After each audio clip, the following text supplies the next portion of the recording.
Robert एक सिंह साबिक वज़ीर-ए-आज़म नवाज शरीफ के हालिया बयान के खिलाफ पाक फौज के हक में प्रेस क्लब से शहबाज चौक तक रैली निकाली गई। रैली की क़यादत समाजी वर्कर इरफान जट और तनवीर एडवोकेट ने की। शुरा रैली ने हाथों में पाकिस्तानी परचम उठा रखे थे। शुरा रैली ने पाक फौज के हक में, जबकि नवाज शरीफ और भारत के खिलाफ जबरदस्त नाराबाजी की।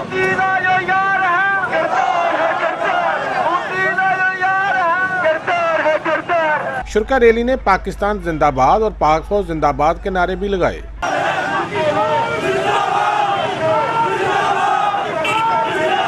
शुरा रैली मुख्तलिफ रास्तों से होते हुए शहबाज चौक पहुंचे, जहां मुकर्रीन ने खिताब किया। शुरा रैली से खिताब करते हुए मुकर्रीन ने कहा कि साबिक वज़ीर-ए-आज़म नवाज शरीफ ने भारत के हक में बयान देकर अपने हलफ की खिलाफ वर्जी की है और पूरी कौम का सर शर्म से झुकाया है। मुकर्रीन ने मजीद कहा कि नवाज शरीफ 3 बार वज़ीर-ए-आज़म रह चुके हैं, उन्होंने अपने हलफ से बेवफाई की है, लिहाजा नवाज शरीफ के खिलाफ कानून के मुताबिक कार्रवाई की जाए। रैली के इख्तिताम पर शुरा ने मुल्की सलामती और अमन अमान के लिए एक खसूसी दुआ मांगी। कैमरामैन रशीद अंजम के साथ सुल्तान महमूद, रॉबर्ट एक सिंह।